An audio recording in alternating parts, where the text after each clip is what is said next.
جاكي شان، جيت لي، إيكو أويز، توني جا، دوني ين، كل واحد من دول كان متأثر ببروسلي وشايفه سبب أساسي لظهور أفلام الفنون القتالية في السينما.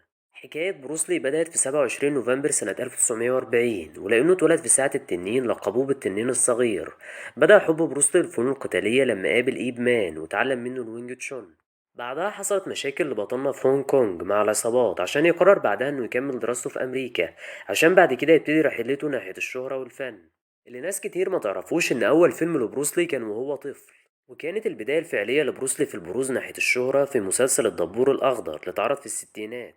في الفترة دي منتجين هوليوود كانوا مش شايفين في بروسلي غير انه واحد صيني بشرته صفرا، وما كانش المنتجين عندهم اي اهتمام بافلام الفنون القتالية. وكان صعب في الفترة دي ان منتج يغامر بفلوسه ويقدم للجمهور بطل صيني. لكن كل ده اتغير لما بروسلي اتحداهم وعمل اول بطولة ليه في سنة 1970 في فيلم ذا بيج بوس. وفي نفس السنة قدم بروسلي فيلم فيست اوف فيوري. الفيلم بيحكي عن احتلال اليابان للصين والصراع اللي كان داير وقتها بين اليابانيين والصينيين. في الفيلم ده بروسلي قدم مجموعة قوية من مشاهد الأكشن، وما نقدرش ننسى أقوى مشهد أكشن في الفيلم لما راح مدرسة الكاراتيه اليابانية وظبطهم وطحنهم. النونشاكو كان هو سلاح بروسلي وكان بيستخدمه في كل أفلامه. من الحاجات اللي ميزت بروسلي سرعته الرهيبة في اللكمات والضربات اللي كان بيعملها، لدرجة إن الكاميرا ما كانتش بتقدر توازي سرعته. الصرخات اللي كان بيعملها بروسلي كانت بتشتت اي خصم قدامه. ويكمل بروسلي رحلته في السينما ويقدم تالت فيلم ليه بعنوان ذا واي اوف ذا دراجون. الفيلم ده بروسلي اخرجه وكتبه بنفسه. في الفيلم ده تشاك نوريس كان هو المواجهة الصعبة لبروسلي، ومحدش يقدر ينسى مشهد القتال اللي جمع بينهم في اخر الفيلم. وبعد نجاح بروسلي في سينما هونج كونج، قدر بروسلي يلفت الانظار له في هوليوود عشان يعمل بعد كده اول بطولة ليه في هوليوود في فيلم انتر ذا دراجون. الفيلم اللي ناس كتير بتشوفه انه احسن فيلم لبروسلي. يمكن اكتر مشهد مشهور في الفيلم ده مشهد المراية، اللي بالمناسبة يوسف منصور خده وشوهه في فيلمه الفاشل قبضة الهلالي. يعتبر فيلم انتر ذا دراجون أول فيلم بطولة لبطل صيني في هوليوود، ونوصل لنهاية رحلة بروسلي الفنية بفيلم لعبة الموت. قصة الفيلم بتحكي عن ممثل مشهور زيف موته بسبب مجهولين عايزين يقتلوه. بروسلي ظهر في الفيلم ده 3 مشاهد بس، والفيلم بدأ تصويره سنة 1973 واتعرض سنة 1979. بعد ما جهة الإنتاج قررت إنها تكمل الفيلم بممثل بديل لبروسلي. ولو هتلاحظوا في الفيلم ده هم استعانوا بلقطات لبروسلي من أفلامه السابقة. في 20 يونيو سنة 1973 مات بروسلي في ظروف غامضة. في نظريات بتقول ان معلمين الكونج فو هم اللي قتلوا بروسلي، وده بسبب انه كان بيعلم الكونج فو الامريكيين. ونظريات تانية بتقول ان منتجين هوليوود قتلوا بروسلي بالسم. يمكن بروسلي معاش كتير، لكنه مخرجش ابدا من ذاكرة الجمهور وفضل عايش في قلوب محبيه ومعجبيه.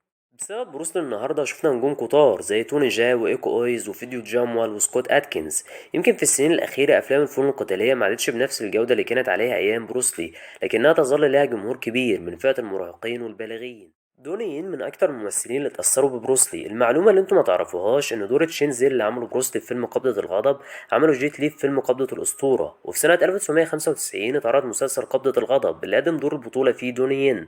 وفي سنة 2010 اتعرض الجزء الثاني من فيلم قبضة الغضب عشان يعمل دوني ين دور تشينزن للمرة التانية. يعتبر دوني ين واحد من أحسن ممثلين الفنون القتالية في تاريخ السينما، وناس كتير بتعتبره امتداد لبروسلي. يمكن دوني ين مظلوم شوية في هوليوود بسبب إنه ملوش أدوار كتير هناك على عكس جاكي شان وجيت لي، لكنه له شعبية كبيرة في هونج كونج. ولو سألتوني عن أحسن أفلامه أكيد هقول لكم سلسلة إيب مان. السلسلة بتحكي عن إيب مان معلم بروسلي. في أول جزء بنشوف إيب مان وحكايته مع الاضطهاد الياباني للصينيين. السلسلة مكونة من 4 أجزاء، وأكيد برشحها لأي حد بيحب أفلام الفنون القتالية. نقدر نقول إن سكوت أتكنز هو نجم الفنون القتالية الأول في هوليوود. أشهر أفلامه سلسلة أفلام أندسبيوتد اللي بتحكي عن السجين الروسي بويكا اللي بيشارك في قتالات السجون. السلسلة مكونة من 4 أجزاء. أول جزء من السلسلة خاص برياضة الملاكمة، تاني جزء خاص بالفنون القتالية، وده بيكون بداية ظهور الشخصية الأشهر في السلسلة بويكا.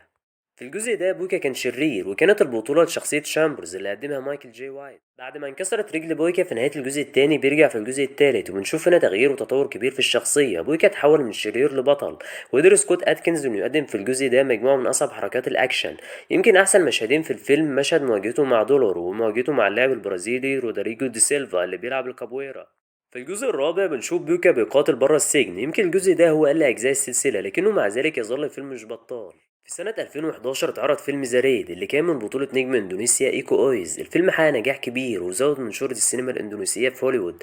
يمكن الفيلم نجح بسبب مشاهد الاكشن الحماسية والدموية اللي كانت موجودة في الفيلم، وبسبب النجاح الكبير اللي حققه الفيلم صناعه قرروا ان هم يقدموا جزء تاني بعنوان ذا ريد 2 بريندل. بس الجزء ده بجرعة الاكشن كانت زايدة فيه عن الجزء الاول، والمفروض انه كان هينزل جزء تالت بسبب نهاية الجزء التاني اللي كانت مفتوحة، لكن ما حصلش لحد دلوقتي. لو عجبكم الفيديو دوسوا لايك واشتركوا في القناة، وياريت كمان تفعلوا زر الإشعارات عشان يوصلكم كل جديد.